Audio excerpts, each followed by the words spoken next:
68세.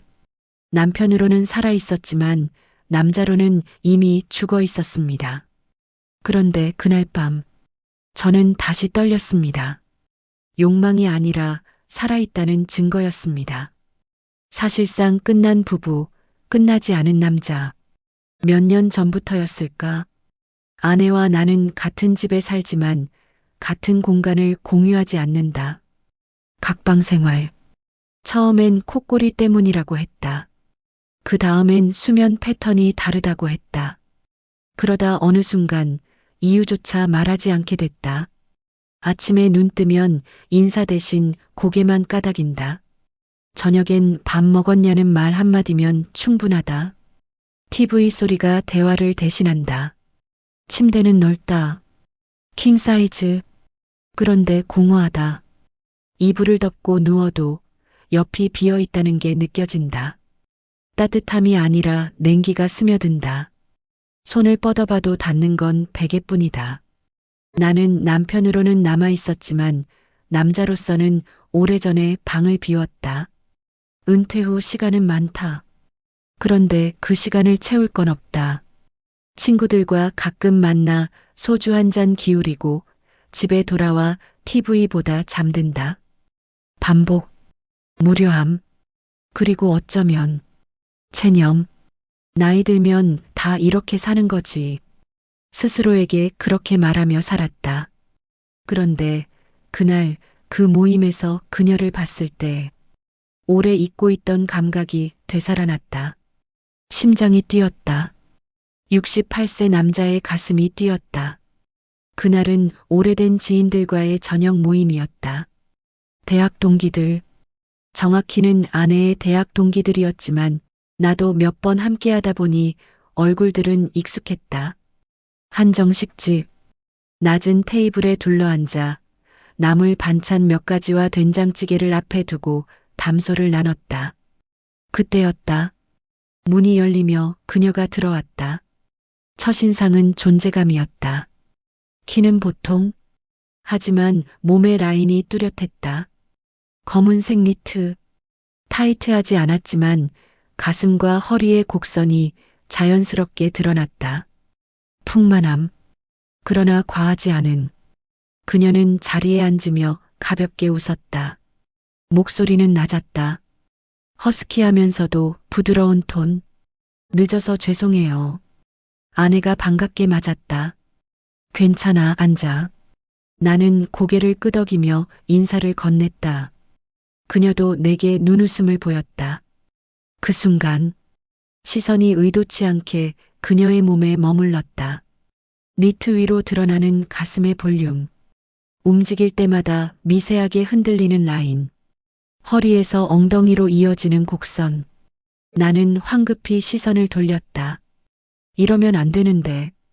하지만 눈은 저절로 돌아갔다. 식사를 하는 동안 그녀가 젓가락을 들 때, 물을 마실 때, 고개를 숙일 때마다 드러나는 쇄골과 목선. 쳐다보지 말자고 마음먹을수록 시선은 더 오래 머물렀다. 그녀는 내 시선을 눈치챘을까? 아니면 모른 척한 걸까? 확실한 건 그날 저녁 내내 나는 집중할 수 없었다는 것. 68세, 손주도 있는 나이. 그런데 이 떨림은 뭔가.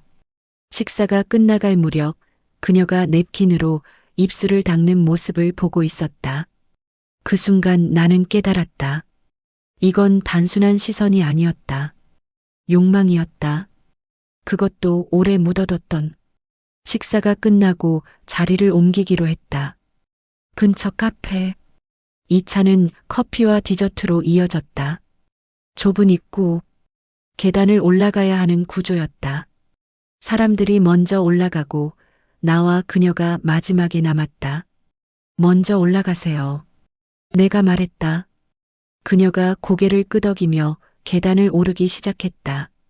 그 순간 나는 그녀의 뒷모습을 정면으로 마주했다. 계단을 오르는 그녀. 니트 아래로 드러나는 엉덩이의 라인. 한 발 한 발 오를 때마다 그 곡선이 움직였다. 나는 숨을 삼켰다. 심장이 빨라졌다. 손에 땀이 났다. 시선을 내려. 하지만 불가능했다. 그녀가 계단 중간에서 멈췄다. 아, 발을 헛디뎠다. 몸이 뒤로 기울었다. 나는 반사적으로 손을 뻗었다. 그리고 그녀의 허리를 잡았다. 부드러웠다. 니트 너머로 느껴지는 살의 탄력, 따뜻함, 그리고 무게. 그녀가 내 팔에 기댔다. 찰나의 순간. 1초, 아니 2초. 하지만 그 짧은 시간 동안 내 손은 그녀의 허리에 닿아 있었다. 괜찮으세요? 내가 물었다. 아, 네. 감사합니다. 그녀가 돌아보며 미소 지었다. 우리는 아무렇지 않게 계단을 올라갔다. 하지만 그건 접촉이 아니라 기억이었다. 잊고 있던 감각이 다시 살아났다. 여자의 몸, 그 부드러움, 그 온기, 그 무게감. 카페에 앉아서도 나는 그 감촉을 지울 수 없었다. 손가락이 떨렸다. 커피잔을 들 때도 그 떨림이 멈추지 않았다. 사람들은 웃고 떠들었지만 나는 그녀만 보고 있었다. 그녀는 아무렇지 않았다. 웃고 이야기하고 디저트를 먹었다. 하지만 가끔, 아주 가끔 그녀의 시선이 나와 마주쳤다. 그리고 그 순간마다 나는 확신했다. 그녀도 느꼈다는 것을, 그 떨림을. 카페에서 나오는 길, 아내와 그녀가 나란히 걸으며 이야기를 나눴다. 나는 뒤에서 따라갔다. 그때 아내가 말했다. 그때 내가 정말 많이 도와줬잖아. 내가 아플 때. 그녀가 웃으며 대답했다. 당연하지. 우린 20년 넘게 알고 지낸 사이인데. 20년. 나는 멈춰섰다. 그녀가 아내와 그렇게 오래 알고 지낸 사람이라는 걸 그제야 깨달았다. 아내가 수술을 받았을 때 병원에 매일 같이 와줬던 사람. 그게 그녀였다. 그때 나는 회사 일로 정신이 없었다. 아내 곁에 자주 있지 못했다. 대신 그녀가 있었다. 그녀는 아내의 친구였다. 아니, 친구 이상이었다. 거의 가족처럼 가까운 사이. 그 사실이 머릿속에서 무겁게 가라앉았다. 죄책감. 방금 전까지 나는 그녀의 몸을 훑어봤다.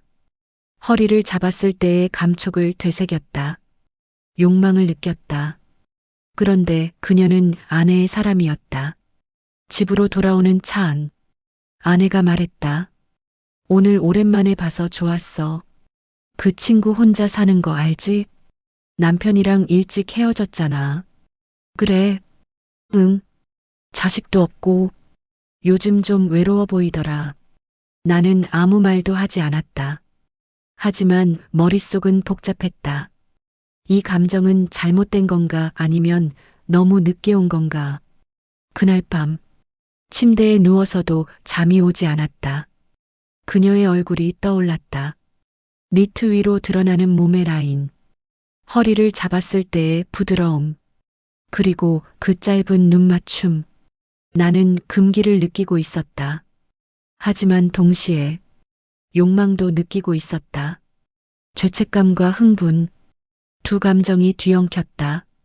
그리고 그건 나를 더 흔들렸다. 그로부터 일주일이 지났다. 그녀에 대한 생각은 사라지지 않았다. 오히려 더 짙어졌다. 밤마다 그녀의 모습이 떠올랐다. 니트를 입은 뒷모습, 계단에서 느꼈던 허리의 감촉, 낮게 웃던 목소리. 나는 스스로에게 화가 났다. 나이 먹고 뭐 하는 짓인가. 하지만 감정은 이성을 따르지 않았다. 그러던 어느 날 저녁, 아내가 말했다. 내일 병원 검진 때문에 하루 자고 올 거야. 혼자 저녁 알아서 먹어. 응, 알았어. 다음 날, 집은 텅 비었다. 나는 혼자 저녁을 먹었다. 라면 하나. TV를 켜고 뉴스를 봤지만 내용은 들리지 않았다. 그때 휴대폰이 울렸다. 모르는 번호. 나는 받았다. 여보세요? 저예요. 그녀의 목소리였다. 심장이 세게 뛰었다. 아, 네. 무슨 일이세요? 저, 죄송한데 혹시 오늘 시간 되세요? 좀 상의 드릴 게 있어서요. 지금요? 네. 근처에 있는데 불편하시면 괜찮아요. 나는 잠시 망설였다. 하지만 결국 대답했다. 아니요. 괜찮습니다. 어디로 갈까요? 제가 집 근처 카페로 갈게요. 주소 보내드릴게요. 전화가 끊겼다. 나는 옷을 갈아입었다. 거울을 봤다. 68세 남자.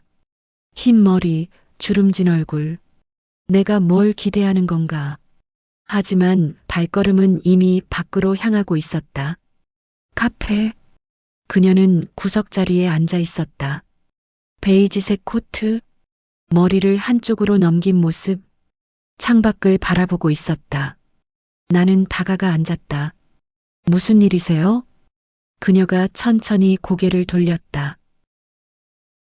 그냥 외로웠어요. 그 한마디에 공기가 무거워졌다. 나는 아무 말도 하지 못했다. 그녀가 말을 이었다. 요즘 혼자 있는 게 너무 힘들어요. 말할 사람도 없고, 그래서 전화드렸어요. 저한테요? 네. 그날, 계단에서 저 잡아주셨잖아요. 그녀가 나를 똑바로 봤다. 그때 느꼈어요. 이 사람은 따뜻한 사람이구나. 나는 숨을 삼켰다. 거리가 좁혀지고 있었다. 카페를 나왔다. 그녀가 말했다. 혼자 걷기 좀 그런데 같이 조금만 걸어주시겠어요? 나는 고개를 끄덕였다. 밤거리, 사람이 많지 않았다. 우리는 나란히 걸었다. 말은 많지 않았다. 하지만 침묵이 불편하지 않았다. 그녀의 팔이 가끔 내 팔에 스쳤다. 그 순간마다 심장이 뛰었다. 그녀가 멈춰섰다. 저기, 그녀가 나를 봤다. 오늘 정말 감사했어요. 아니에요. 별일 아닌데. 아니에요. 그녀가 한 발 다가왔다. 거리가 30cm 정도. 숨결이 느껴질 정도. 당신은 제가 생각했던 것보다 훨씬 좋은 사람이에요. 나는 그녀의 눈을 봤다. 그 눈빛에는 외로움과 기대가 섞여 있었다. 지금 돌아서면 내가 말했다. 우리는 아무 일도 없던 사람으로 남습니다. 그녀가 고개를 끄덕였다. 알아요. 그런데도, 네. 그녀가 내 손을 잡았다. 그 순간 나는 68세가 아니었다. 그저 한 사람의 남자였다. 그녀의 집, 작은 원룸, 조명은 어두웠다. 문을 열고 들어섰을 때 나는 떨리고 있었다. 손이 떨렸다. 심장이 터질 것 같았다. 68세.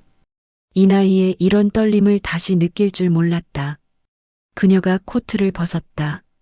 그 아래로 얇은 니트가 드러났다. 몸의 라인이 선명했다. 가슴, 허리, 엉덩이, 모든 곡선이 부드럽게 이어졌다. 그녀가 나를 봤다. 떨리세요? 네. 저도요. 그녀가 한 걸음 다가왔다. 그리고 내 손을 잡았다. 따뜻했다. 부드러웠다. 그녀가 내 손을 자신의 뺨에 갖다 댔다. 이렇게 따뜻한 사람이 혼자 있다는 게 안타까웠어요. 나는 그녀의 얼굴을 쓰다듬었다. 이 순간 나는 욕망만 느낀 게 아니었다. 사랑스러움도 느꼈다. 그녀가 내 품에 안겼다. 가슴이 내 몸에 닿았다. 풍만함, 부드러움, 그리고 온기. 나는 그녀를 안았다. 오래전에 잊었던 감각이 돌아왔다. 여자를 안는다는 것, 그 무게, 그 따뜻함, 그 향기. 그녀가 내 목에 얼굴을 묻었다. 당신이 날 원한다는 걸 알았어요. 그날 계단에서 죄송합니다. 아니에요. 그녀가 고개를 들어 나를 봤다. 저도 당신을 원했으니까. 그 말에 나는 무너졌다. 키스. 오래간만에 느끼는 입술의 감촉. 부드럽고 따뜻하고 촉촉했다. 그녀의 혀가 내 입안으로 들어왔다. 나는 그녀를 더 세게 안았다. 손이 그녀의 등을 쓰다듬었다. 니트 위로 느껴지는 살결, 허리의 곡선. 그녀가 내 셔츠 단추를 풀기 시작했다. 괜찮아요? 네. 셔츠가 벗겨졌다. 나는 부끄러웠다. 68세의 몸, 탄력 없는 살, 처진 가슴. 하지만 그녀는 아무렇지 않게 내 가슴을 쓰다듬었다. 이렇게 따뜻한데. 그녀가 니트를 벗었다. 그 순간 나는 숨을 멈췄다. 풍만한 가슴, 브래지어 위로도 드러나는 볼륨, 부드럽게 처진 그러나 여전히 탐스러운 형태. 나는 손을 뻗었다. 만졌다. 부드러웠다. 무게감이 있었다. 따뜻했다. 그녀가 눈을 감으며 신음했다. 아. 나는 브래지어를 풀었다. 가슴이 드러났다.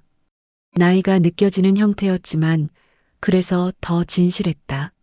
나는 입술을 가져다 댔다. 그녀가 내 머리를 감쌌다. 좋아요. 우리는 침대로 갔다. 나는 그녀를 원했다.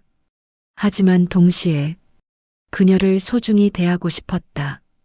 천천히, 조심스럽게 그녀의 바지를 벗겼다. 속옷 하나만 남았다. 그녀가 눈을 뜨며 나를 봤다. 당신도 벗어요. 나는 바지를 벗었다. 그리고 그 순간 나는 느꼈다. 내 몸이 반응하고 있다는 것을. 늙었다고 믿었던 몸.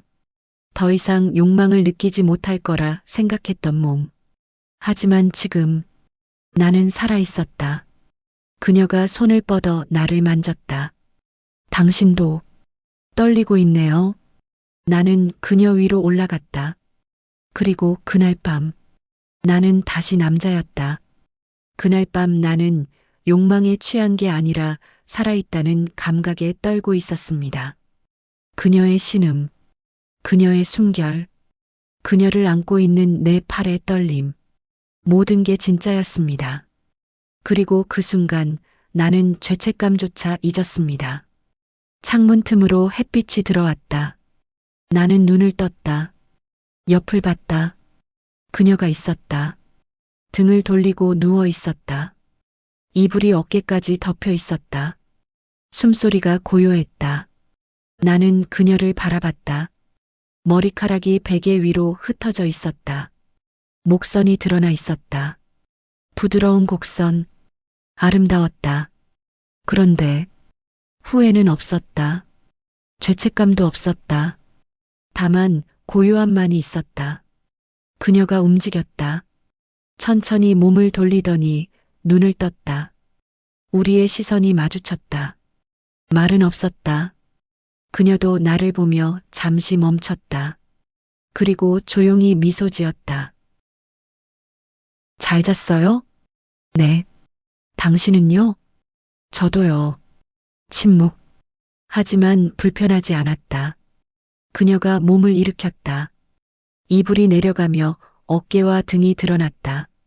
나는 시선을 돌렸다. 그녀가 옷을 입었다. 나도 일어나 옷을 챙겼다. 그녀가 물을 끓였다. 차를 내렸다. 우리는 마주 앉았다. 뜨거운 차, 김이 올라왔다. 그녀가 먼저 말했다. 후회하세요? 아니요. 저도요. 다시 침묵. 그녀가 찻잔을 내려놓으며 말했다. 그런데 이건 다시 하면 안 될 것 같아요. 나는 고개를 끄덕였다. 저도 그렇게 생각합니다. 당신에겐 아내가 있고, 네, 저는 아내의 친구고, 맞습니다. 그녀가 나를 똑바로 봤다. 그런데 이걸 부정하고 싶진 않아요. 저도요. 우리는 서로를 이해했다. 말없이 다시 만나지 않기로. 그러나 부정하지 않기로. 그날 밤은 진짜였다. 감정도 진짜였다. 떨림도 진짜였다. 그걸로 충분했다. 나는 일어섰다. 저 이제 가봐야 할 것 같습니다. 네. 그녀도 일어섰다. 현관까지 따라왔다. 나는 신발을 신었다. 문을 열기 전 그녀가 말했다. 고마웠어요. 진심으로. 나는 돌아봤다. 저야말로. 우리는 마지막으로 눈을 맞췄다. 그리고 나는 문을 나섰다. 나는 천천히 걸었다. 뒤를 돌아보지 않았다. 엘리베이터를 탔다. 내려가며 나는 생각했다. 이게 맞는 건가? 틀린 건가? 하지만 확실한 건 나는 후회하지 않는다는 것. 그로부터 몇 달이 지났다. 나는 다시 일상으로 돌아왔다. 각방 생활, 아내와의 적막한 대화, TV 앞에서 보내는 저녁, 모든 게 그대로였다. 하지만 나는 달라졌다. 거울을 볼 때마다 나는 다른 사람을 봤다. 68세 남자, 주름진 얼굴, 흰 머리. 하지만 그 눈빛은 달랐다. 살아있는 눈빛. 그날 밤 이후 나는 알게 됐다. 나는 아직 죽지 않았다는 것을. 욕망도, 떨림도, 감정도 모두 살아있었다. 그녀와는 다시 만나지 않았다. 모임에서도 마주친 적이 없다. 아내에게 물어볼 수도 없었다. 그냥 그렇게 끝났다. 하지만 가끔 밤에 혼자 누워있을 때 그날 밤이 떠오른다. 그녀의 체온, 그녀의 신음, 그녀를 안고 있던 내 팔의 떨림. 그 모든 게 선명하다. 이제 묻고 싶습니다. 당신에게 그 나이에 그런 감정을 느낀 게 죄일까요? 68세, 손주도 있는 나이, 아내도 있는 몸. 하지만 나는 떨렸습니다. 그리고 후회하지 않습니다. 나는 남편으로는 실패했을지 모릅니다. 하지만 그날 밤 나는 다시 남자였습니다. 그게 죄라면 기꺼이 받아들이겠습니다. 하지만 그날의 떨림만큼은 부정하지 않겠습니다. 이 이야기를 끝까지 들으신 여러분께 한 가지만 조심스럽게 묻고 싶습니다. 만약 여러분이라면 그 나이에 다시 찾아온 그 감정을 어떻게 했을 것 같으신가요? 지워야 할 실수였을까요? 아니면 늦게라도 살아있음을 확인한 순간이었을까요? 저는 아직도 답을 내리지 못했습니다. 그래서 이 이야기를 꺼낸 것인지도 모릅니다. 여러분의 생각은 어떠신지 댓글로 남겨주셔도 괜찮겠습니다. 비슷한 경험이든 전혀 다른 판단이든 모두 존중하겠습니다. 이야기가 마음에 닿으셨다면 구독과 좋아요로 함께 해주시면 감사하겠습니다. 다음 이야기도 삶의 끝자락에서 다시 마주한 감정에 대해 솔직하게 전해드리겠습니다. 오늘도 끝까지 들어주셔서 고맙습니다.